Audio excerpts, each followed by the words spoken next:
Hi, mid cap ഡോക്ടറിൻ്റെ weekly അനാലിസിലേക്ക് എല്ലാവർക്കും സ്വാഗതം. നാളെ രാവിലെ ആയിരിക്കും, അതായത് സൺഡേ രാവിലെ ആയിരിക്കും നിങ്ങൾക്ക് ഈ വീഡിയോ കിട്ടുന്നത്.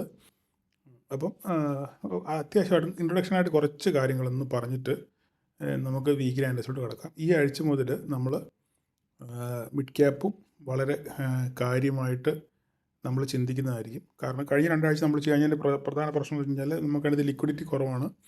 അതുമാത്രമല്ല പ്രീമിയം വളരെ കുറവാണ്. ഇപ്പോൾ പ്രീമിയം കുറച്ചൊക്കെ ഒന്ന് അഡ്ജസ്റ്റ് ആയി വന്നിട്ടുണ്ട്. അതുകൊണ്ട് നമുക്ക് മിഡ് ക്യാപ്പിലൂടെ ഈ ആഴ്ച നമുക്ക് ഒന്ന് ട്രേഡ് പരീക്ഷിക്കാം. എങ്ങനെ വരുന്നത് നമുക്ക് നോക്കാം. കാരണം മിഡ് ക്യാപ്പ് ആയിരുന്നു നമ്മുടെ മെയിൻ. പക്ഷേ ഇങ്ങനൊരു പ്രശ്നം ഉള്ളതുകൊണ്ട് മാത്രമാണ് നമ്മൾ മിഡ് ക്യാപ്പിനെ തൽക്കാലത്തേക്ക് ഒഴിവാക്കി നിർത്തിയതെങ്കിൽ ഈ ആഴ്ച മുതൽ വീണ്ടും നമ്മൾ മിഡ് ക്യാപ്പിലേക്ക് തന്നെ തിരിച്ചു വരും. ഓക്കെ, കാരണം കഴിഞ്ഞ രണ്ടാഴ്ച നമുക്ക് മിഡ് ക്യാപ്പ് ഇല്ലാത്തതുകൊണ്ട് എന്തോ ഒരു നഷ്ടബോധമായിരുന്നു അല്ലേ. നമ്മുടെ കൂടെയുള്ള ഒരാൾ നഷ്ടപ്പെട്ട പോലെ ഒരു ഫീലിംഗ് ആയിരുന്നു എനിക്ക്. കാരണം ഞാൻ പല കാര്യങ്ങളും പറയുമ്പം എനിക്ക് സ്ട്രൈക്കുകൾ ലെവൽസുകൾ വരുന്നത് എപ്പോഴും മിഡ് ക്യാപ്പിൻ്റെ ലെവൽസ്, കാരണം അത് ബൈ ഹാർട്ട് ആയതുകൊണ്ട് എപ്പോഴും മിഡ് ക്യാപ്പിൻ്റെ ലെവൽസ് അങ്ങനെ പല പ്രാവശ്യം ഞാൻ ഗ്രൂപ്പിൽ തെറ്റി വരെ ഇട്ടിട്ടുണ്ട്. അപ്പം കാരണം കൂടെ ഇത്ര നാൾ നടന്ന ഒരാൾ പെട്ടെന്ന് മാറുമ്പം നമുക്ക് അതിൻ്റെതായിട്ടുള്ളൊരു ബുദ്ധിമുട്ട് വരുമല്ലോ, ഒരു അറ്റാച്ച്മെൻറ്റ്. അപ്പം ആ അറ്റാച്ച്മെൻറ്റ് വിടാതെ തന്നെ ഈ ആഴ്ച മുതൽ വീണ്ടും തിരിച്ചു വരണം. കാരണം എന്ത് ചെയ്യാനാണ്, നമുക്ക് ചില സാഹചര്യങ്ങളോട് നമ്മൾ പൊരുത്തപ്പെടണമല്ലോ. ഓക്കെ, അപ്പോൾ പറഞ്ഞ് ദീർഘിപ്പിക്കുന്നില്ല. അപ്പോൾ നമ്മുടെ ന്യായം ചലഞ്ച് വളരെ അടിപൊളിയായിട്ട് മുന്നോട്ട് പോകുന്നു. കഴിഞ്ഞ ദിവസത്തെ നിഫ്റ്റിയുടെ മാർക്കറ്റിലെ എല്ലാ ഇൻഡെക്സിൻ്റെയും വയലൻ്റ് മൂവിൽ പലരും നല്ല പ്രോഫിറ്റ് എടുത്തു. അത് നമ്മൾ അന്ന് രാവിലെ ഒരു ലൈവ് ചെയ്തിട്ടുണ്ടായിരുന്നു.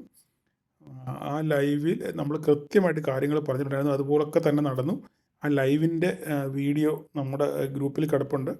ഞാൻ വേണമെങ്കിൽ ഈ ഐ ബട്ടണിൽ ഇട്ടേക്കാം. ജസ്റ്റ് നിങ്ങളതൊന്ന് കാണുക. നിങ്ങൾക്ക് പഠിക്കാൻ കുറച്ച് കാര്യങ്ങൾ അതിനകത്തിൽ കുറേ കാര്യങ്ങൾ പറഞ്ഞിട്ടുണ്ട്. ലൈവ് മാർക്കറ്റിൽ എങ്ങനെയൊക്കെയാണ് സംഭവിക്കുന്നത്, എങ്ങനെ ഒരു ട്രേഡ് എടുക്കണം, എങ്ങനെ ട്രേഡ് എക്സിറ്റ് ആകണം, എങ്ങനെ ഹോൾഡ് ചെയ്യണം എന്നൊക്കെ കാര്യങ്ങൾ കൃത്യമായിട്ട് ഞാൻ അതിനകത്തിൽ പറഞ്ഞിട്ടുണ്ട്. നിങ്ങൾക്ക് താല്പര്യം ഉണ്ടെന്നുണ്ടെങ്കിൽ നിങ്ങളതൊന്ന് കാണുക. ഞാനിവിടെ ഐ ബട്ടണിലൂടെ ഞാൻ കൊടുത്തേക്കാം. ഓക്കെ, അപ്പം നമ്മുടെ ന്യായം ചലഞ്ച് വളരെ അടിപൊളിയായിട്ട് നടക്കുന്നുണ്ട്. പിന്നെ കഴിഞ്ഞ ആഴ്ച ഒരാഴ്ച ലാഭം കൂടുതലാണ്, ഒരാഴ്ച നഷ്ടം കൂടുതലാണ്, അങ്ങനെ പലരും. പക്ഷേ എല്ലാവരും ന്യായം പാലിക്കുന്നുണ്ട് എന്നുള്ളതാണ് ഏറ്റവും വലിയ സംഗതി. അപ്പം കഴിഞ്ഞ ആഴ്ച എനിക്ക് സന്തോഷം തോന്നിയ കാര്യം, കഴിഞ്ഞ അങ്ങേ ആഴ്ച ന്യായത്തിൽ നഷ്ടം സഹിച്ചവരായിരുന്നു കൂടുതൽ. പക്ഷേ ഈ ആഴ്ച വീണ്ടും അവർ വളരെ പവർഫുള്ളായിട്ട് തിരിച്ചു വന്നു. ഈ ആഴ്ച മൊത്തം 66 പേര് പ്രോഫിറ്റിലിറങ്ങി. 66 പേര് പ്രോഫിറ്റിലിറങ്ങി. ന്യായത്തിൽ നഷ്ടം സംഭവിച്ചത് വെറും 19 പേരേ ഉള്ളൂ. അത് ഒരു ഭയങ്കര ഒരു ഇനിഷ്യേറ്റീവാണ്. നിങ്ങളുടെ ആ ആത്മധൈര്യത്തെ ഞാൻ പ്രശംസിക്കുന്നു. നിങ്ങൾ കീപ്പ് ഓൺ ഇങ്ങനെ തന്നെ പോവുക. ഓക്കെ, ലാഭമായാലും നഷ്ടമായാലും നമ്മൾ ന്യായം പാലിക്കുക എന്നുള്ളതാണ്. ഓക്കെ, അത് ലാഭമായിക്കോട്ടെ നഷ്ടമായിക്കോട്ടെ, ഡസൻറ്റ് മാറ്റർ. പക്ഷേങ്കിൽ നമ്മൾ ന്യായം പാലിച്ച് നഷ്ടമായാലും ലാഭമായാലും അതിൽ നിന്ന് ഇറങ്ങാൻ നമ്മൾ ശ്രമിക്കുക. അങ്ങനെ എല്ലാവരും പാലിക്കുന്നുണ്ട്. ധാരാളം പേര് എനിക്ക് പേഴ്സണൽ മെസ്സേജ്, എല്ലാവരും ഞാൻ റിപ്ലൈ ചെയ്യാറുണ്ട്. ധാരാളം പേര് പേഴ്സണൽ മെസ്സേജ് അയക്കാറുണ്ട്, ഡെയിലി സ്ക്രീൻഷോട്ട് അയക്കാറുണ്ട്. സാർ എനിക്കിന്ന് നഷ്ടമായിരുന്നു, പക്ഷേ എനിക്ക് നഷ്ടം വളരെ കുറച്ച് നഷ്ടം മാത്രമേ ഉള്ളൂ. അത് സത്യം പറയാം, ആ നഷ്ടം കൊണ്ട് തന്നെ എനിക്ക് ഹാപ്പിയാണ് എന്ന് ഒത്തിരി പേര് പറഞ്ഞു. സാർ എനിക്ക് ഈ ആഴ്ചയിൽ ഒരു ദിവസം മാത്രം നഷ്ടം ഉണ്ടായിട്ടുള്ളൂ, 2 ദിവസം മാത്രം, ബാക്കി 3 ദിവസം എനിക്ക് നല്ല പ്രോഫിറ്റിൽ ഇറങ്ങാൻ പറ്റി. ഈ ആഴ്ച എല്ലാ ദിവസവും പ്രോഫിറ്റ് പച്ച കത്തിച്ചവരുണ്ട്. അങ്ങനെ ധാരാളം പേര് സ്ക്രീൻഷോട്ടായിട്ടായാലും പ്രോഫിറ്റിൻ്റെ സ്ക്രീൻഷോട്ട് ഒക്കെ സന്തോഷം. നിങ്ങളുടെ ഇതൊക്കെ കാണുമ്പോൾ എനിക്ക് സന്തോഷം. നിങ്ങളൊരു കാര്യം മനസ്സിലാക്കണം, നമ്മുടെ ഈ യൂട്യൂബ് ചാനലിൽ പോകുന്നത് മറ്റുള്ളവരിൽ നിന്ന് വ്യത്യസ്തമായിട്ട് എങ്ങനെ നമുക്ക് ട്രേഡ് ചെയ്യാം, എങ്ങനെ ചിന്തിക്കാം, എങ്ങനെ ഇതിനെ മുന്നോട്ട് കൊണ്ടുപോകാം എന്നൊക്കെയാണ്. അങ്ങനെയുള്ളൊരു കാര്യങ്ങളാണ് ഞാൻ ചിന്തിക്കുന്നത്. അല്ലാതെ ദിവസം വന്ന് മാർക്കറ്റിൻ്റെ കാര്യം പറഞ്ഞിട്ട് പോകുക എന്നുള്ളതല്ല. ഓക്കെ, നമ്മുടെ കൂടെ നിൽക്കുന്ന സഹോദരങ്ങൾ എന്ന രീതിയിൽ അവരെ പരിഗണിച്ച് അവരുടെ പോരായ്മകളും കാര്യങ്ങളും കണ്ടറിഞ്ഞ് അവർക്ക് വേണ്ട പേഴ്സണൽ ഗൈഡൻസ് ഒക്കെ ഞാൻ കൊടുക്കുന്നുണ്ട്. അപ്പോൾ പേഴ്സണലായിട്ട് മെസ്സേജ് അയക്കുന്നവർക്കൊക്കെ ഞാൻ ആരെയും നിരാശപ്പെടുത്താറില്ല. എല്ലാവർക്കും എനിക്ക് സമയം കിട്ടുന്ന മുറയ്ക്ക് എല്ലാവർക്കും ഞാൻ റിപ്ലൈ ചെയ്യാറുണ്ട്. ഓക്കെ, അപ്പോൾ നമ്മൾ രണ്ടാഴ്ച പിന്നിട്ടു നമ്മുടെ ന്യായം ചലഞ്ച്. അപ്പോൾ ഈ 2 ആഴ്ച, അപ്പോൾ ഞാൻ കഴിഞ്ഞ ദിവസം നമ്മുടെ ഗ്രൂപ്പിൽ പോളിട്ടായിരുന്നു, കഴിഞ്ഞ 2 ആഴ്ച നിങ്ങൾ നിങ്ങളുടെ നിലവാരം എങ്ങനെയാണെന്ന് ചോദിച്ചപ്പം അതിനകത്ത് 45 പേര്, ഏകദേശം 45 പേര് കഴിഞ്ഞ 2 ആഴ്ചയായിട്ട് ഇതുവരെ പ്രോഫിറ്റിൽ അവർ നിൽക്കുന്നത്. അവരുടെ പോർട്ട്ഫോളിയോ ഗ്രീനാണ് കഴിഞ്ഞ 2 ആഴ്ചയായിട്ട്. അതായത് ഈ ഡിസംബർ മാസത്തിൽ ഇതുവരെ അവരുടെ പോർട്ട്ഫോളിയോ അവർ വളരെ ഗ്രീനാക്കിയാണ് അവർ മുന്നോട്ട് കൊണ്ടുപോയിരിക്കുന്നത്. കാരണം അവർ ആത്മസംയമനം പാലിച്ചുകൊണ്ട് 45 പേര്, അതിൽ 26 പേര് ന്യായം പാലിച്ച് റെഡിലാണ്. വളരെ ചെറിയ തുച്ഛമായ പലരും പറഞ്ഞ് മെസ്സേജ് എനിക്ക് പോള് ഇട്ടിട്ട് എന്നോട് മെസ്സേജ് അയച്ചു, സാർ ഞാൻ ലോസാണ് എഴുതിയിരിക്കുന്നത്, വളരെ നോമിനലായിട്ടുള്ള ലോസ് മാത്രമേ എനിക്കുള്ളൂ, കമ്പാരിറ്റീവ്ലി പ്രീവിയസ് മന്ത് വെച്ച് നോക്കുകയാണെന്നുണ്ടെങ്കിൽ far far far far better ആണെന്നാണ് അവർ പറയുന്നത്. ഓക്കെ, അത് സഹിക്കബിൾ ലോസാണ്, അത് ഞങ്ങൾക്ക് പ്രശ്നമില്ല, ഞങ്ങൾ ഓവർകം ചെയ്യും എന്ന് പറഞ്ഞ് ധാരാളം പേര് എനിക്ക് മെസ്സേജ് അയച്ചിട്ടുണ്ട്. അപ്പം പിന്നെ കുറച്ച് പേര് പഠിക്കുന്നു, പിന്നെ ട്രേഡ് ചെയ്യുന്നില്ല കുറച്ച് ആൾക്കാർ. അപ്പോൾ ചിലർ അത് നോക്കിക്കണ്ട് പഠിക്കുന്നു. ഓക്കെ, എങ്ങനെയായാലും കുഴപ്പമില്ല, നമ്മുടെ സംഭവം സക്സസ്ഫുൾ ആണെന്നാണ് എൻ്റെ വിശ്വാസം. ഓക്കെ, നിങ്ങൾ ഇനി കമൻറ്റ് ചെയ്യുക, ഇത് പങ്കെടുക്കുന്നവരൊക്കെ ഒന്ന് കമൻറ്റ് ചെയ്യണം കേട്ടോ. അപ്പം ഒത്തിരി ഞാൻ പറഞ്ഞ് ദീർഘിപ്പിക്കുന്നില്ല, നമുക്ക് വീക്കിലി റിസൾട്ട് പോകണം. പക്ഷേ ഇതിനുവേണ്ടി ഞാൻ പ്രത്യേക വീഡിയോ ചെയ്യേണ്ടതെന്ന് വിചാരിച്ചു. മാസാവസാനം ഞാൻ ഒരു കൃത്യമായിട്ടുള്ളൊരു നല്ലൊരു വീഡിയോ ചെയ്യുന്നുണ്ട്. ഞാനത് പ്രിപ്പയർ ആയിക്കൊണ്ടിരിക്കുകയാണ്. ഡിസംബർ മാസം അവസാനം ഞാനൊരു നല്ലൊരു വീഡിയോ ചെയ്യുന്നുണ്ട്. അടുത്ത വർഷം നെക്സ്റ്റ് ഇയർ നമ്മൾ എങ്ങനെ ആയിരിക്കണം, നമ്മൾ എങ്ങനെ ആയിരിക്കരുത് എന്നതിനെപ്പറ്റി ഒരു വീഡിയോ ഞാൻ ചെയ്യണമെന്ന് ആഗ്രഹിക്കുന്നുണ്ട്. അത് നിങ്ങൾക്ക് എല്ലാവർക്കും വളരെയധികം ഉപകാരപ്പെടുമെന്ന് വിചാരിക്കുന്നു. അത് കുറേ പ്രിപ്പറേഷൻസ് ആവശ്യമുണ്ട്. അപ്പോൾ ഞാനത് ചെയ്തുകൊണ്ടിരിക്കുകയാണ്. അപ്പം ഇത്രയൊക്കെയുള്ള എനിക്ക് പറയാൻ. അതുകൊണ്ട് നിങ്ങൾ ഇതുപോലെ തന്നെ മുന്നോട്ട് പോവുക. ന്യായം ചലഞ്ച് ന്യായമായിട്ട്. പലരും പല കമൻറ്റുകളും പറയും. ഞാൻ ഇന്നലെ യൂട്യൂബിൽ ഒരു കാര്യം പറഞ്ഞിരുന്നു, ഒരാളൊരു കമൻറ്റ് ചെയ്തിരുന്നു, നിങ്ങൾ മാക്സിമം കിട്ടുന്ന അവസരം മാക്സിമം നിങ്ങൾ പ്രോഫിറ്റ് ഉണ്ടാക്കാൻ ശ്രമിക്കുകയാണ്. ഈ മാക്സിമം പ്രോഫിറ്റ് ഉണ്ടാക്കുമ്പോൾ കൊലയോട് പോയാൽ എന്ത് ചെയ്യും?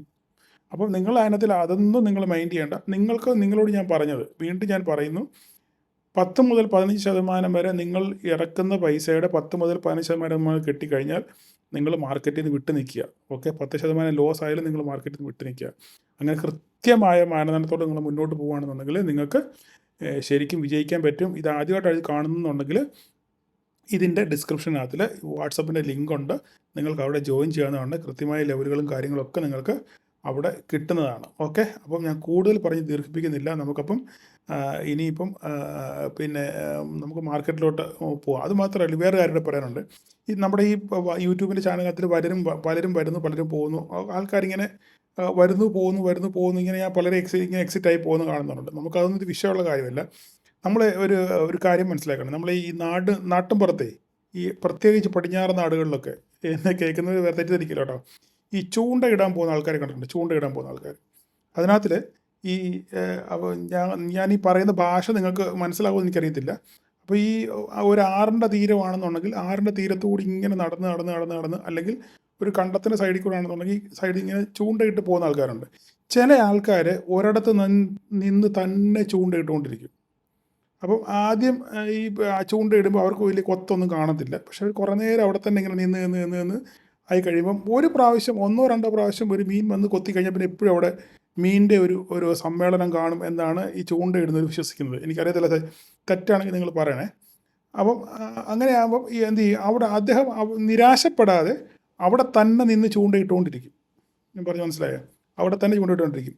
ചില ബിരുദന്മാരുണ്ട്, ഇതിങ്ങനെ ഒരിടത്തിട്ടു അവിടെ ഇല്ല, അപ്പം പിന്നെ അങ്ങോട്ട് മഴ. അതിന് ആ കടവിൻ്റെ അങ്ങേ അറ്റം മുതൽ ഇങ്ങേ അറ്റം വരെ, അല്ലെ ആ കണ്ടത്തിൻ്റെ അങ്ങേ അറ്റം മുതൽ ഇങ്ങേ അറ്റം വരെ എന്ത് ചെയ്യും ഇദ്ദേഹം ഇങ്ങനെ മാറി ചൂണ്ടയിട്ടുകൊണ്ടിരിക്കും.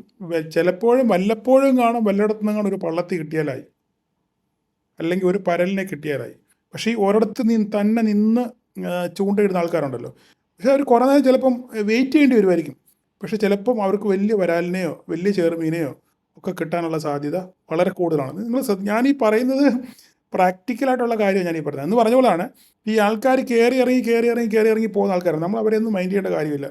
എല്ലാ ഗ്രൂപ്പിലും ഇങ്ങനെ കയറി ഇറങ്ങി അവിടെ എന്തുണ്ട് ഇവിടെ എന്തുണ്ട് എന്നിങ്ങനെ അന്വേഷിച്ച് എല്ലായിടും കയറി ഇറങ്ങി ഇങ്ങനെ പോകും. അവസാനം ഇവന് വല്ലതും കിട്ടുമോ?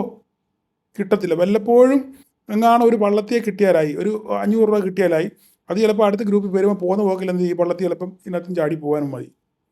മനസ്സിലായി? അപ്പം അതുകൊണ്ട് പിന്നെ വെറും കൈയോടെ പോകേണ്ടി വരും. അതുകൊണ്ട് എനിക്ക് നിങ്ങളോട് പറയാനുള്ളത്, നിങ്ങൾ എവിടെയെങ്കിലും, ഇത് ഈ ഗ്രൂപ്പ് എന്നല്ല, ഏത് ഗ്രൂപ്പിൽ പോയാലും എവിടെയെങ്കിലും പോവുകയാണ്, സ്ഥിരമായിട്ട് നിങ്ങളവിടെ നിൽക്കാൻ ശ്രമിക്കുക. അവിടെ എന്തുവാണ് നടക്കുന്നത്, അവിടെ എന്തൊക്കെയാണ്, നമുക്ക് അവിടെ എന്തൊക്കെ കിട്ടും, നമുക്ക് എന്തൊക്കെ പഠിക്കാൻ പറ്റും, ഇങ്ങനെയുള്ള കാര്യങ്ങളൊക്കെ നിങ്ങൾ ചിന്തിച്ച് പിന്നെ അത് പാലിച്ച് മുന്നോട്ട് പോകാൻ ശ്രമിക്കുക. അല്ലാതെ ഇങ്ങനെ ഈ റോഡിൽ കൂടെ പോകുന്ന പിന്നെ ഞാൻ എപ്പോഴും പറയുന്ന കാര്യം, ഈ റോഡിൽ കൂടെ പോകുന്ന പിന്നെ ഈ ആടിനെ കണ്ടിട്ടില്ലേ, അവിടെയും കടന്ന് ഇല കടിച്ച്, ഇവിടെയും കടന്ന് ഇല കടിച്ച്, ആ വേലിക്കും കടിച്ച്, ഈ വേലിക്കും കടിച്ച്, ഇതിങ്ങനെ കടിച്ച് കടിച്ച് കടിച്ച് പോകുന്നതല്ല അതിൻ്റെ വയറ് നിറയുമോ? അറിയത്തില്ല. വയറ് നിറയണമെന്നുണ്ടെങ്കിൽ വീട്ടിൽ വന്ന് ഉടയൻ വല്ല കഞ്ഞിയും വെള്ളവും അത് കൊടുത്തെങ്കിലേ അതിൻ്റെ വയറ് നിറയത്തുള്ളൂ. അല്ലാതെ ഈ റോഡിൽ കൂടെ പോകുമ്പോൾ അവിടെ ആ വേലിയും കടിച്ച് ഈ വേലിയും കടിച്ച് ഇങ്ങനെ പോകത്തേ ഉള്ളൂ. ഒരിക്കലും ഇവൻ്റെ വയറ് നിറയത്തില്ല. എന്ന് പറഞ്ഞ പോലെ നിങ്ങൾ എവിടെയെങ്കിലും പോവുകയാണെങ്കിൽ, ഈ ഗ്രൂപ്പ് എന്നല്ല, എവിടെ പോയാലും നിങ്ങൾ ഉറച്ച് നിൽക്കാൻ ശ്രമിക്കുക. എനിക്ക് അത്ര മാത്രമേ പറയാനുള്ളൂ. ഓക്കെ, അപ്പോൾ നമുക്കിനി വീക്കിലി അനാലിസിലോട്ട് വരാം. ഓക്കെ, അപ്പോൾ നമ്മൾ ആദ്യം ചെയ്യുന്നത്, ഞാൻ ആദ്യം പറഞ്ഞ പോലെ തന്നെ മിഡ് ക്യാപ്പാണ് നമ്മൾ ആദ്യം വീക്കിലി അനാലിസിസ് നടത്തുന്നത്. 10 മിനിറ്റോളം പോയി കേട്ടോ ഇൻട്രഡക്ഷൻ പറഞ്ഞു. പക്ഷേ അത് പറയേണ്ടത് ഒരു അനിവാര്യത ആയതുകൊണ്ട് മാത്രമാണ് ഞാനത് പറഞ്ഞത്. ഓക്കെ, അതുകൊണ്ട് ക്ഷമിക്കുക സമയം പോയതിൽ. അപ്പോൾ ഞാനിത് പെട്ടെന്ന് പറഞ്ഞു നിർത്താം, സമയം നിങ്ങളെ കൊല്ലിക്കുന്നില്ല. ഓക്കെ, അപ്പോൾ നമുക്ക് മിഡ് ക്യാപ്പിലോട്ട് വരാം. മിഡ് ക്യാപ്പ് നമ്മൾ പറഞ്ഞ പോലെ തന്നെ ഭയങ്കരമായിട്ട് ഒരു ഫോള് വന്നതിന് ശേഷം കൃത്യമായി റിക്കവർ ചെയ്തു. നമ്മൾ നോക്കിയാൽ നമ്മൾ വരച്ച അതേ ലൈൻ, ഇതൊക്കെ നേരത്തെ ഇവിടെ വരച്ചിട്ടിരിക്കുന്ന ലൈനുകളാണ്. ഓക്കെ, അവിടെ തന്നെ വന്ന് എന്ത് ചെയ്തു, നമ്മുടെ പോയിന്റിൽ വന്ന് സപ്പോർട്ട് എടുത്തിട്ട് നേരെ തിരിച്ച് ഒരു വി ഷേപ്പ് റിക്കവറി തന്നെയാണ് നടത്തിയത്. Okay, V shape recovery. അപ്പം ഓൾമോസ്റ്റ് നമ്മുടെ ഒരു മിഡ് ക്യാപ്പ് ഒരു പ്രീവിയസ് ഹൈ ആ റേഞ്ചിൽ തന്നെയാണ് വന്ന് നിൽക്കുന്നത്. അപ്പം ഈ ആഴ്ച ഇനിയിപ്പോൾ എന്ത് സംഭവിക്കും എന്നാണ്. അപ്പം മിഡ് ക്യാപ്പിൽ നമുക്ക് നമ്മുടെ ഇതിൻ്റെ ഇൻഡെക്സ് വെയിറ്റേജുകൾ നമുക്കൊന്ന് നോക്കാം, ഇനിയിപ്പോൾ ഒരു പെർഫോമൻസ് എങ്ങനെയാണെന്നുള്ളത്. അപ്പോൾ ഇതിനകത്ത് ഇൻഡെക്സ് വെയിറ്റേജുകൾ പിന്നെ ഇൻഡ് ഹോട്ടൽ വളരെ ഭീകരമാണ്. ഞാൻ ഡേ വൈസിലോട്ടൊന്ന് വരാം. ഡേ വൈസിലോട്ട് വന്നു കഴിഞ്ഞാൽ നമുക്ക് ഇൻഡ് ഹോട്ടൽ ഭയങ്കരമായിട്ട് ബ്രേക്കൗട്ടൊക്കെ നടത്തി വളരെ ഭീകരമായിട്ട് മുന്നോട്ട് പോയിക്കൊണ്ടിരിക്കുക. നമ്മൾ ഈ റേഞ്ചിലൊക്കെ പറഞ്ഞാൽ ഇവിടെ നിന്നൊക്കെ നമുക്ക് ബൈ ഉണ്ടെന്നൊക്കെ ഞാൻ പറഞ്ഞത് ഓർമ്മയുണ്ടെന്ന് അറിയത്തില്ല. വളരെ ഭീകരമായിട്ട് മുന്നോട്ട് പോയിക്കൊണ്ടിരിക്കുകയാണ്. കഴിഞ്ഞ ദിവസം നല്ല രീതിയിൽ അപ്സൈഡ് വന്ന് ഫുൾ ബോഡി ക്യാൻഡിലാണ്. അപ്പോൾ നല്ലൊരു ഹൈ പൊട്ടൻഷ്യലാണ് ഇനി അപ്സൈഡ് കാണുന്നത്. ഒരു പ്രോഫിറ്റ് ബുക്കിംഗ് വരുവാണെന്നുണ്ടെങ്കിൽ നേരെ തിരിച്ചുകൊണ്ട് വരാനുള്ള സാധ്യത തള്ളിക്കളയാൻ പറ്റത്തില്ല. പെർസിസ്റ്റൻസ് സിസ്റ്റവും നമ്മൾ പറഞ്ഞ പോലെ തന്നെ ബ്രേക്കൗട്ട് കഴിഞ്ഞിട്ട് മോളോട്ട് കയറി നിൽക്കുകയാണ്. റീടെസ്റ്റ് വരുവാണെങ്കിൽ ഇവിടെ തന്നെ റീടെസ്റ്റ് വരും. അടുത്ത കോഫോർജ് നോക്കുകയാണെന്നുണ്ടെങ്കിൽ അതിഭീകരമായിട്ട് അതും മുന്നോട്ട് പോയി. ഓക്കെ, അത് എല്ലാം നല്ല പോലെ മിന്നിച്ച് നിൽക്കുകയാണ്. അടുത്ത കൊമിൻസ് മാത്രമേ ഉള്ളൂ വളരെ ശോകമായിട്ട് മുന്നോട്ട് പോകുന്നത്. കൊമിൻസിനാണ് അപ്സൈഡ് കിട്ടണമെന്നുണ്ടെങ്കിൽ ഇത് ബ്രേക്ക് ചെയ്ത് മുന്നോട്ട് പോകണം. ഈ കൊമിൻസ് പെർഫോം ചെയ്യാത്തതിൻ്റെ ഒരു കാര്യം എന്ന് പറഞ്ഞു കഴിഞ്ഞാൽ, എൻ്റെ ഒരു നിഗമനപ്രകാരം കൊമിൻസിന് അമേരിക്കയിലും ഉണ്ട് കുറച്ച് പിന്നെ ബിസിനസ്സും കാര്യങ്ങളൊക്കെ. അപ്പം ട്രംപിൻ്റെ പുതിയ പോളിസി ഇതിനെ എങ്ങനെ ബാധിക്കും എന്നുള്ളൊരു ആശങ്ക ഉണ്ട്. പക്ഷേ ഞാൻ 2-3 ആർട്ടിക്കിളിൽ വായിച്ചത് ഇവർക്ക് പോസിറ്റീവായിട്ട് വരും എന്നാണ് ഞാൻ വായിച്ചത്. എന്താണെന്നറിയത്തില്ല. ഇനി ചിലപ്പം അമേരിക്കയുടെ അവിടുത്തെ പോളിസികൾക്കനുസൃതമായിട്ടായിരിക്കും ചിലപ്പോൾ ഈ അടുത്ത ഫർദർ ഇതിൻ്റെ മൂവ്. എന്തായാലും 3664 മുകളിൽ പോകുകയാണെന്നുണ്ടെങ്കിൽ ഒരു ഫർദർ അപ്സൈഡ് റാലി നമുക്ക് കൊമിൻസിൻ്റെയിൽ കാണാൻ സാധ്യതയുണ്ട്. അടുത്ത ലൂപ്പിൻ ഒരു ബെയറിഷ് ട്രെൻഡ് എന്ന് പറയാം, ഒരു ഡൗൺ ട്രെൻഡിലാണ്. ഫെഡറൽ ബാങ്ക് വേണ്ട, നമുക്ക് HDFC AMC ഫെഡറൽ ബാങ്ക് നമുക്ക് നോക്കിയേക്കാം. ഫെഡറൽ ബാങ്കൊക്കെ ബ്രേക്കൗട്ട് ഓൾ ടൈം കഴിഞ്ഞിട്ട് ശേഷം തിരിച്ചൊരു റീട്രേസ്മെൻറ്റ് വന്ന് ഇനി എന്ത് സംഭവിക്കും നമുക്ക് കണ്ടിരിക്കണം. HDFC AMC മെയിനായിട്ട് നമുക്ക് നോക്കിക്കഴിഞ്ഞാൽ HDFC AMC കഴിഞ്ഞ ദിവസം നല്ലപോലെ താഴെ പോയിട്ട് തിരിച്ച് അത്രയും ഫുള്ള് തന്നെ റിക്കവർ ചെയ്തു. ഏകദേശം നല്ല 150 പോയിൻറ്റോളം ഫുൾ റിക്കവറായി. അപ്പം ഇതിന് മുകളിൽ സസ്റ്റെയിൻ ചെയ്യുകയാണെന്നുണ്ടെങ്കിൽ ഒരു ഫർദർ അപ്സൈഡ് റാലി നമുക്ക് കാണാൻ കഴിയും. അപ്പം എല്ലാം HDFC AMC ഒക്കെ പെർഫോം ചെയ്യും. പിന്നെ AU സ്മോൾ ഫിനാൻസ് ബാങ്കാണ്, അത് പിന്നെ വളരെ ശോകമാണ് എൻ്റെ കാര്യം. പക്ഷേങ്കിൽ ഇത് ഫ്യൂച്ചറിലേക്ക് നമുക്കൊരു അപ്സൈഡ് പൊട്ടൻഷ്യൽ ഉള്ള ചാൻസ് ഇതിന് ഉണ്ട്. ഇത്രയൊക്കെയാണ് നമ്മുടെ മിഡ് ക്യാപ്പിനകത്തിലെ ഒരു പെർഫോമൻസ് വൈസ് നമുക്ക് നോക്കിക്കഴിഞ്ഞാൽ. അപ്പം അടുത്ത ദിവസങ്ങളിൽ ഈ നിൽക്കുന്ന വലിയ സാധനങ്ങളിലൊക്കെ പ്രോഫിറ്റ് ബുക്കിംഗ് വന്നു കഴിഞ്ഞാൽ നമുക്ക് പണി കിട്ടാൻ സാധ്യതയുണ്ട്. അതുകൊണ്ട് നമുക്ക് വളരെ കൃത്യമായിട്ട് നോക്കി മാത്രമേ നമുക്ക് ട്രേഡ് ചെയ്യാൻ സാധ്യതയുള്ളൂ. കാരണം ഒരു പ്രോഫിറ്റ് ബുക്കിങ്ങിനുള്ള സാധ്യതകളൊക്കെ ഉണ്ട് മിഡ് ക്യാപ്പിനകത്ത്. കാരണം നിഫ്റ്റി പെർഫോം ചെയ്തപ്പോഴും നിഫ്റ്റി അണ്ടർ പെർഫോം ചെയ്തപ്പോഴും മിഡ് ക്യാപ്പ് നല്ല രീതിയിൽ പെർഫോം ചെയ്തു. അതുകൊണ്ട് നമ്മളവിടെ കുറച്ച് കോഷ്യസ് ആയിരിക്കേണ്ടിയിരിക്കുന്നു. അപ്പം അങ്ങനെയാണെന്നുണ്ടെങ്കിൽ അടുത്ത ദിവസങ്ങളിൽ ഇവിടെ എന്ത് സംഭവിക്കുന്നുള്ളത് ശരിക്കും പ്രൈസ് ആക്ഷൻ നോക്കിയിട്ട് മാത്രമേ നമുക്ക് ഇവിടെ എന്തെങ്കിലും ചെയ്യാൻ പറ്റത്തുള്ളൂ. നിഫ്റ്റി 13,134 ക്ലോസ് ചെയ്തേക്കുന്നത്, 134. അപ്പം അങ്ങനെയാണെന്നുണ്ടെങ്കിൽ നമുക്ക് ഇത് താഴോട്ട് നമ്മൾ നോക്കിക്കഴിഞ്ഞാൽ ഇതായിരിക്കണം നമ്മളുടെ നമുക്ക് ഈ ഒരു ചെറിയ പോയിൻ്റ് മതി, ഒത്തിരി വലിയ പോയിൻ്റുകൾ വേണ്ട. നമുക്ക് നോക്കിക്കഴിഞ്ഞാൽ ഈ ഒരു പോയിൻ്റ്, ഓക്കെ, ഇതൊരു നല്ല പോയിൻ്റ്. ഈ ഒരു പോയിൻറ്റിനകത്ത് മാർക്കറ്റ് ഓപ്പൺ ചെയ്യുകയാണെങ്കിൽ, ഇതിനകത്ത് ഇപ്പോൾ മാർക്കറ്റ് നിൽക്കുന്നത്, ഇതിനകത്ത് ഓപ്പൺ ചെയ്യുകയാണെന്നുണ്ടെങ്കിൽ നമുക്ക് ഒരു ഫർദർ മൂവ് നമുക്ക് കാണാം. ഇത് ഒന്നും മാറ്റണ്ട. ഇത് വേണമെങ്കിൽ നമുക്ക് ഇത് നമുക്ക് ഇവനെ വേണമെങ്കിൽ നമുക്ക് ഈ പോയിൻറ്റിനെ നമുക്ക് ഈ പോയിൻറ്റിന് മുകളിൽ പോയാൽ മാത്രം നമ്മൾ ഇത് നോക്കാം. അപ്പോൾ ഇതിനകത്താണ് നമുക്ക് നോ ട്രേഡിംഗ് സോൺ ഇതിനകത്ത്. ഓക്കെ, അപ്പോൾ ഇതിന് മുകളിലോട്ട് പോവുകയാണെന്നുണ്ടെങ്കിൽ നമുക്ക് ഒരു അപ്സൈഡ് പ്രതീക്ഷിക്കാം. മുകളിലോട്ട്, ഓക്കെ, 13,206 വരെ ആണ് അതിൻ്റെ പോയിൻ്റ്. അതിന് ശേഷമുള്ളൊരു അപ്സൈഡ് ഇവിടുന്ന് ഈ ട്രെൻഡ് ലൈനാണ്. ഈ ട്രെൻഡ് ലൈന് നമുക്ക് കറക്റ്റായിട്ട് നോക്കുക. ദൂരം കൂടുന്തോറും അതിൻ്റെ പോയിൻറ്റിന് വ്യത്യാസം വരും. എങ്കിൽ നമ്മൾ ഈ ട്രെൻഡ് ലൈനാണ് നെക്സ്റ്റ് റെസിസ്റ്റൻസ് 13,280. ഈ രണ്ടെണ്ണം ഞാൻ വരയ്ക്കുന്നുള്ളൂ. പിന്നെ അങ്ങോട്ട് പോവുകയാണെന്നുണ്ടെങ്കിൽ 13,404 പിന്നെ ഒരു അപ്സൈഡ് കാണാനുള്ളത്. അതവിടെ നിൽക്കട്ടെ. തൽക്കാലം നമുക്ക് ഇത് രണ്ടെണ്ണം നമുക്ക് നോക്കാം. ഓക്കെ, ഇത് രണ്ടെണ്ണം. ഇതിനകത്ത് നമുക്ക് നോ ട്രേഡിംഗ് സോണാണ്, ഇതിനകത്ത് ട്രേഡ് ഇല്ല. ഓക്കെ, അപ്പം താഴോട്ട് നമ്മൾ നോക്കുകയാണെന്നുണ്ടെങ്കിൽ ഇവിടുന്ന് ഇങ്ങോട്ട് ഇത്,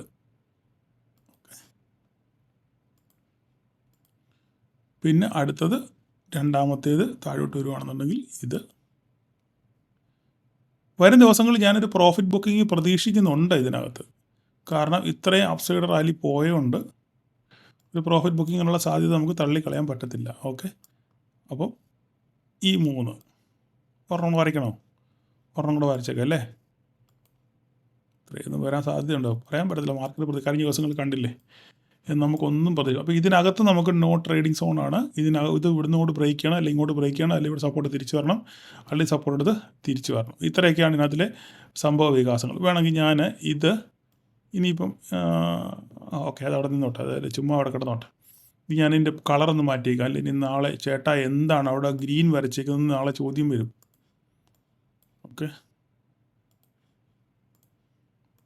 ഓക്കെ, അപ്പോൾ ഇത്രയാണ് മിഡ് ക്യാപ്പിൻ്റെ കാര്യം എനിക്ക് പറയാനുള്ളത്. ഓക്കെ, നമ്മൾ ഒത്തിരി സമയം പോകുന്നു, നിങ്ങൾ അക്ഷമരായിട്ടിരിക്കുന്നത് എനിക്കറിയാം. അപ്പോൾ നമുക്കിനി നിഫ്റ്റിയിലോട്ട് വരാം. നിഫ്റ്റിയിലോട്ട് വന്നു കഴിഞ്ഞാൽ എല്ലാം വളരെ കൃത്യമായി വരകളെല്ലാം ഞാൻ എടുത്ത് കളഞ്ഞു. അല്ലെങ്കിൽ പിന്നെ ഓൺലൈനിൽ വര കളയുമ്പോൾ പിന്നെ സമയം അത്രയും കൂടെ പോകുമല്ലോ. ഈ ഒരു പോയിന്റ് മാത്രം അവിടെ നിന്നോട്ടെ. ഇതൊരു നമ്മുടെ ഒരു ക്രൂഷ്യൽ പോയിൻ്റാണ്. എന്താണ് ഈ ക്രൂഷ്യൽ പോയിന്റ്? ഇതൊരു സപ്പോർട്ട് ലൈനാണ്. ഡേ ടൈം ഫ്രെയിമിൻ്റെ ഞാൻ കാണിച്ചു തരാം. ഡേ ടൈം ഫ്രെയിമിൻ്റെ ഒരു സപ്പോർട്ട് ലൈനാണ്. ഞാൻ പല പ്രാവശ്യം നിങ്ങളോട് പറഞ്ഞു, പല പ്രാവശ്യം നിങ്ങളെ വരച്ച് ഞാൻ കാണിച്ചിട്ടുണ്ട്. ഈ സപ്പോർട്ട് ലൈനാണ്. കണ്ടോ, കറക്റ്റായിട്ട് ഇവിടെ വന്ന് മുട്ടി നേരെ തിരിച്ചു പോവുകയാണ്. അടുത്ത അപ്സൈഡ് നമുക്ക് ഡേ വൈസിൽ നമ്മൾ നോക്കുകയാണെന്നുണ്ടെങ്കിൽ നമുക്ക് ഇതായിരിക്കും നമ്മുടെ അപ്സൈഡ്. ഓക്കെ, ഡേ വൈസിൽ നമുക്ക് നോക്കുകയാണെന്നുണ്ടെങ്കിൽ ഡേ വീക്കിലിയാണ് നോക്കുന്നത് നമ്മൾ. അപ്പം അതിനകത്തിൽ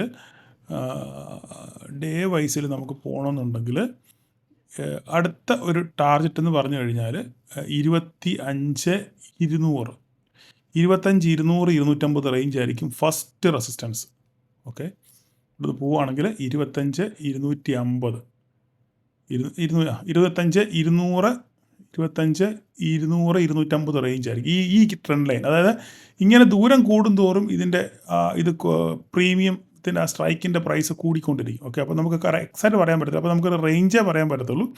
25,250 റേഞ്ച്, അത് നമ്മൾ കണക്ക് കൂട്ടിയാൽ മതി. ഓക്കെ, 25,250 റേഞ്ചാണ് അടുത്ത നമുക്കൊരു ഫസ്റ്റ് റെസിസ്റ്റൻസ് ആയിട്ട് നമുക്ക് അതിനകത്ത് കാണാനുള്ളത്. അതിന് ശേഷം മാർക്കറ്റ് ഒരു അപ്സൈഡ് പോവുകയാണെന്നുണ്ടെങ്കിൽ 26,278 26,278 നമ്മൾ ചിലപ്പം ഒരു പക്ഷെങ്കിൽ കാണേണ്ടി വരും. അത്ര ഒന്നും പോകത്തില്ല എന്ന് ഞാൻ വിശ്വസിക്കുന്നു. നമുക്ക് പോവുകയാണെന്നുണ്ടെങ്കിൽ ഫസ്റ്റ് റെസിസ്റ്റൻസ് ആയിട്ട് പോകാനുള്ളത് ഈ അപ്സൈഡാണ്. ഇതാണ് ഒരു ഫസ്റ്റ് റെസിസ്റ്റൻസ്. ഓക്കെ, അതായത് 25,220 ഫസ്റ്റ് റെസിസ്റ്റൻസ്. ഓക്കെ, ഇത് ഇപ്പോൾ നിലവിൽ 24,768 ക്ലോസ് ചെയ്തേക്കുന്നത്.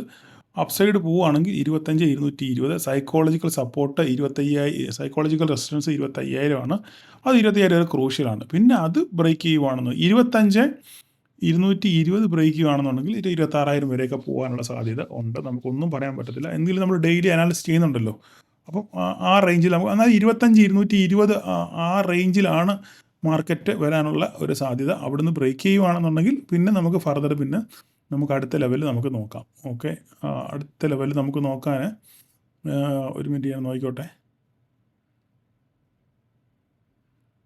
അടുത്ത നമുക്കിനി ഇടയ്ക്കൊരു ലെവലൂടെ വേണമെന്നുണ്ടെങ്കിൽ നമുക്ക് ഇതാ ഇവിടെ വരയ്ക്കാം. ഇടയ്ക്കൊരു ലെവൽ വേണമെങ്കിൽ നമുക്ക് ഈ ഒരു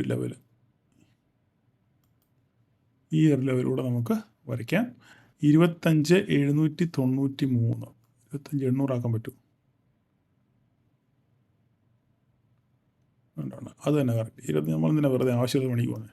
25,793 പിന്നെ അടുത്ത ടാർഗറ്റ് എന്ന് പറഞ്ഞു കഴിഞ്ഞാൽ. അപ്പോൾ ഈ 2 ടാർഗറ്റാണ് വീക്കിലി നമുക്ക് പറയാനുള്ള ഒരു സപ്പോർട്ട്. താഴോട്ട് ബ്രേക്ക് ചെയ്യുകയാണെന്നുണ്ടെങ്കിൽ ഈ ട്രെൻഡ് ലൈൻ വെരി ഇമ്പോർട്ടൻ്റ് ആണ് എന്ന് ഞാൻ പറഞ്ഞു. നമുക്ക് വേറെ ഒന്നും പറയാനില്ല. ഈ ട്രെൻഡ് ലൈൻ മാത്രം നിങ്ങൾ നോക്കിയാൽ ഈ ട്രെൻഡ് ലൈൻ ബ്രേക്ക് ചെയ്യുന്നുണ്ടോ നോക്കുക. ബ്രേക്ക് ചെയ്യുന്നുണ്ടെന്നുണ്ടെങ്കിൽ പിന്നെ താഴോട്ട് പോകും. പക്ഷേങ്കിൽ എന്ത് സംഭവിക്കുന്നുള്ളത് ഈ വീക്കിൽ ഇത് ബ്രേക്ക് ചെയ്യുന്നുണ്ടെങ്കിൽ മാത്രം ഇതിന് മുകളിൽ സസ്റ്റെയിൻ ചെയ്യുകയാണെന്നുണ്ടെങ്കിൽ നമുക്ക് അപ്പ് സൈഡ് തന്നെ നമുക്ക് കാണാൻ പറ്റും. പിന്നെയുള്ള സപ്പോർട്ട് നോക്കിയതാണ് അത് ഇവിടെ നമുക്ക് കാണുമ്പോൾ മനസ്സിലാവല്ലോ. അപ്പോൾ ഈ വീക്കിലി എനിക്ക് പറയാനുള്ള ഇത്രയാണ്. 25,220 23,869 ഈ റേഞ്ചാണ്. ഇതിനകത്ത് മാർക്കറ്റ് നിൽക്കും എന്നാണ് ഞാൻ വിശ്വസിക്കുന്നത്. എത്രയാണ്? 25,220 21,869 ഇത് 2 പോയിന്റിൽ എവിടെയെങ്കിലും ബ്രേക്ക് ചെയ്യുകയാണെന്നുണ്ടെങ്കിൽ പിന്നെ ഒരു ഫർദർ മൂവ് നമുക്ക് കാണാൻ പറ്റും. ഓക്കെ, ഇതാണ് വീക്കിലി നമുക്ക് പറയാനുള്ളത്, ഒരു വീക്കിലി റേഞ്ച് പറയാനുള്ളത്. നമുക്കിനി ഇൻട്രാഡേയിലോട്ട് വരാം. 5 മിനിറ്റ്സ് ഇൻട്രാഡേയിലോട്ട് വന്നു കഴിഞ്ഞാൽ അടുത്ത ദിവസം മാർക്കറ്റ് എവിടം വരെ പോവും, എങ്ങനെ പോവും എന്ന് നമുക്ക് നോക്കാം. ഓക്കെ, അപ്പം ഇതിനകത്തിൽ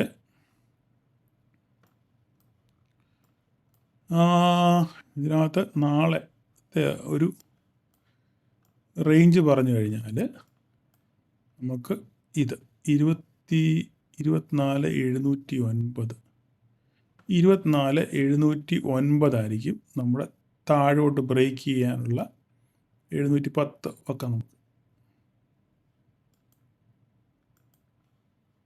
24,710. ഓക്കെ, ഇതാണ് ഒരു റേഞ്ച്. നമുക്കൊരു എന്താ പറയുന്നത്, ഒരു ഓപ്പണിംഗ് റേഞ്ച് എന്ന് പറയും. 24,768 മാർക്കറ്റ് ക്ലോസ് ചെയ്തേക്കുന്നത്. അപ്പോൾ ഇത് നമുക്ക് ഹൈ, ഇതൊരു ഈ ഹൈ. ഓക്കെ, ഇതിനകത്ത് നമുക്ക് നോ ട്രേഡിംഗ് സോണാണ്. ഓക്കെ, 24,791 മുകളിലോട്ട് ബ്രേക്ക് ചെയ്യണം. 24,768 മാർക്കറ്റ് ക്ലോസിങ്. 68 ഇവിടെയാണ് മാർക്കറ്റ് ക്ലോസ് ചെയ്തേക്കുന്നത്, ഇവിടെ ഈ പോയിന്റിൽ. ഓക്കെ, അപ്പോൾ ഇതിനകത്ത് നോ ട്രേഡിംഗ് സോണാണ്. ഇതിന് ശേഷം നമുക്ക് അങ്ങോട്ട് അപ്സൈഡ് നമുക്ക് നോക്കാം. അപ്സൈഡ് ഞാൻ ഓൾറെഡി പറഞ്ഞു, ഇവിടെ വരച്ചിട്ടിട്ടുണ്ട് നമ്മൾ. എങ്കിലും നമുക്ക് ഇൻട്രാഡേ ലെവലിൽ ഇതിനിടയ്ക്ക് നമുക്കൊരു പോയിന്റ് നോക്കാം. ഇത് ഇൻട്രാഡേയിൽ നമുക്ക് ഇടയ്ക്കൊരു പോയിന്റ് വരാനുള്ളതാണ്. ഈ പോയിന്റാണ്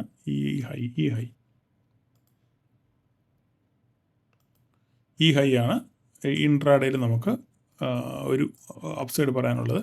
പിന്നെ നമുക്ക് നോക്കുകയാണെന്നുണ്ടെങ്കിൽ നമുക്ക് നോക്കാം വേറെ എന്തെങ്കിലും ഒരു പോയിന്റ് നമുക്ക് കിട്ടുമോ നമുക്ക് നോക്കാം. ഞാനിതെല്ലാം ഓൺലൈനിലാണ് ചെയ്യുന്നത്. ഓക്കെ, നിങ്ങളെ എല്ലാം കാണിച്ചുകൊണ്ട് തന്നെ ചെയ്യുന്നത്. നമുക്ക് പ്രത്യേകിച്ച് ഹൈഡ് ചെയ്യാനുള്ള കാര്യങ്ങളൊന്നുമില്ല. അടുത്ത നമുക്കൊരു ഈ റേഞ്ച് നല്ല റേഞ്ചാണ്, കാരണം ഇതാ ഇവിടെ ഒക്കെ നല്ല സപ്പോർട്ട് വന്നിട്ടുണ്ട്. അതുകൊണ്ട് നമുക്ക് ഇതും ഒരു റേഞ്ചായിട്ട് നമുക്ക് പരിഗണിക്കാം. ഓക്കെ, അപ്പം അത് ഒരു ഗ്രീൻ ലൈൻ കൊടുക്കാം. ഓക്കെ, അതിനുശേഷം ഇൻട്രാഡേയാണ് ഞാൻ ഈ പറയുന്നത്, ഇൻട്രാഡേ. ഓക്കെ, അതിനുശേഷം ഇതൊരു പോയിൻ്റാണ്. ഓക്കെ, അപ്പോൾ ഇത്രയും പോയിൻ്റാണ് നമുക്ക് ഇൻട്രാഡേ ലെവലിൽ നമുക്ക് മുകളിലോട്ട് നോക്കാനുള്ളത്. ഇനി താഴോട്ട് വരുവാണെന്നുണ്ടെങ്കിൽ താഴോട്ട് നമുക്ക് 5 മിനിറ്റിൽ ഇഷ്ടം പോലെ കിട്ടുമെന്ന് തോന്നുന്നു.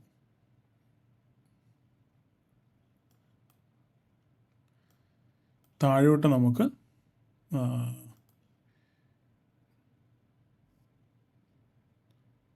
685 നോക്കിക്കോട്ടെ. നമുക്ക് ഇതൊരു നല്ല റേഞ്ചാണ്. ഈ റേഞ്ച് നമുക്ക് നല്ലൊരു റേഞ്ചായിട്ട് നമുക്ക് കണക്കൂട്ടാം. അവിടെ നല്ല പല പ്രാവശ്യം അവിടെ സപ്പോർട്ട് എടുത്തിട്ടുണ്ട്. ഓക്കെ, അടുത്ത റേഞ്ച് എന്ന് പറയുന്നത് ഇതാണ്, ചെറിയ റേഞ്ചാണത്. അടുത്ത റേഞ്ച് ഇതാണ്. ഓക്കെ, ഇൻട്രാഡേ ലെവലാണ് ഞാൻ ഈ പറയുന്നത്. വീണ്ടും ഞാൻ പറയുകയാണേ. അടുത്ത ലെവൽ നമുക്ക് നോക്കാനുള്ളത്, അടുത്ത ലെവൽ ഇതാണ്. ഈ ലെവലാണ് അടുത്ത ലെവൽ. പിന്നെ ഈ ട്രെൻഡ് ലൈൻ. ഇത്രയേ ഉള്ളൂ നമുക്ക് ഇൻട്രാഡേ ലെവലിൽ നമുക്ക് പറയാനുള്ളത്. അപ്പോൾ നമുക്ക് ആരോ വരയ്ക്കാം. പറഞ്ഞു ഇതിനകത്ത് നോ ട്രേഡിംഗ് സോണാണ്. ഇതിന് മുകളിലോട്ട് പോവുകയാണെങ്കിൽ ഫസ്റ്റ് റെസിസ്റ്റൻസ് ഇത് അതിനുശേഷം മുകളിലോട്ട് ഇത് 2, മൂന്നാമത്തേത്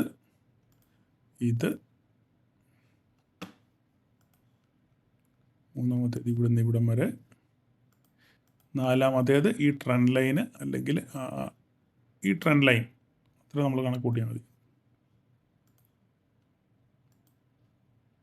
പലരും എന്നെ വിമർശിക്കുന്നുണ്ട്, ഇവിടെ വരെ എന്ന് പറയാം. നിങ്ങൾക്ക് ശരിക്കും നോക്കിക്കഴിഞ്ഞാൽ അറിയാം.